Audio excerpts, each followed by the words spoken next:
The Dr. Ray Podcast is a co-production of Ave Maria Radio and EWTN Radio. Here's today's monologue with Dr. Ray Guarendi. My oldest son, Andrew, was born with a cleft lip and palate, a complete cleft of the lip and palate.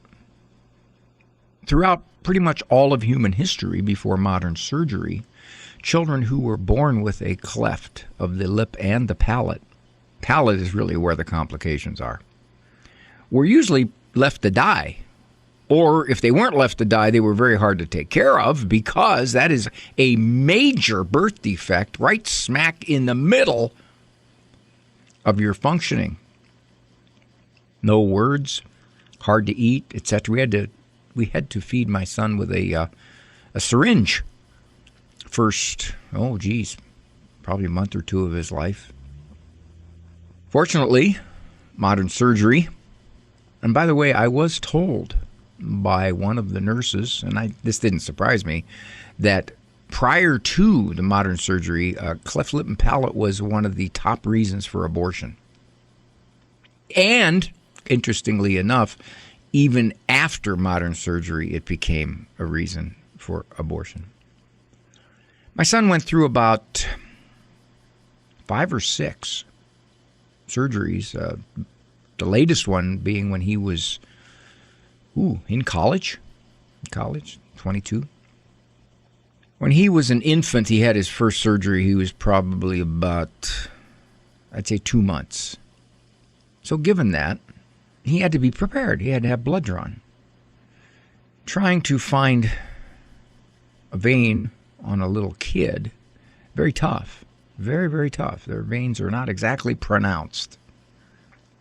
So I forget how old he was when he had about his 3rd surgery, maybe a year and a half, somewhere in there. Old enough to know for sure that he's connected to Daddy in an emotional sense. At one point, the nurse was trying to draw his blood and was not succeeding. And she was poking and prodding, and the poor little guy was just screaming away.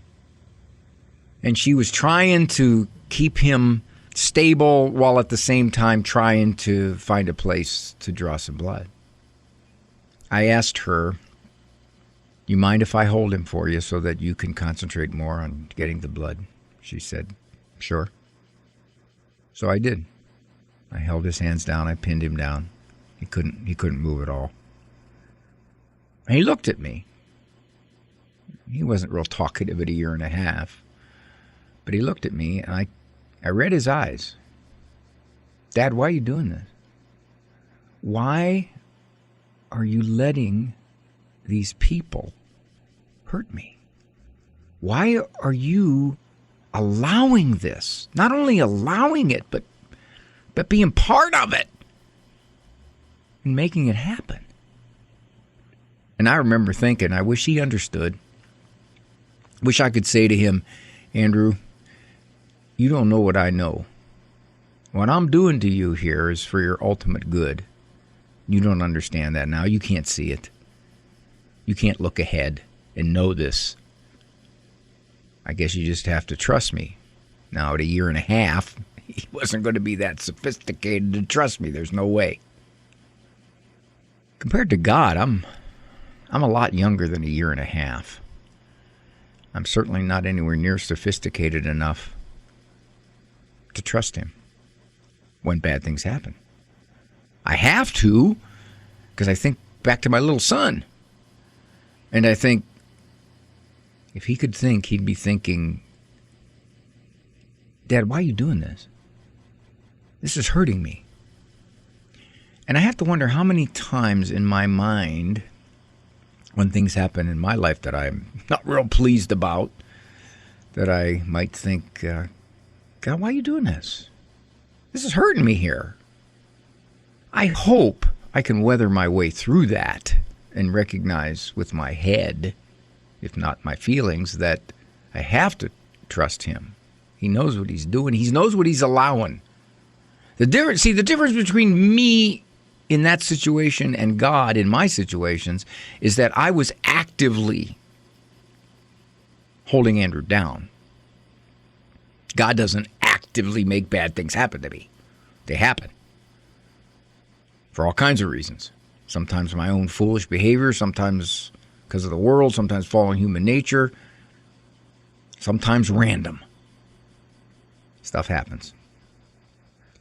And I guess my trust would come in where I'd say to God, okay, I got to trust you to pull some good out of this one because I can't see it. Too much seems to be at risk for good to come out of this. My son now is in his 30s, and I'm sure he would know fully, completely that I did that because it was for his good. And he matured, obviously. Now, I just want to do the same kind of maturing with God. More of Dr. Ray's Monologues can be found on his website, drray.com. Monologues as well as full-length programs of The Doctor Is In can be heard at AveMariaRadio.net and EWTN.com/radio.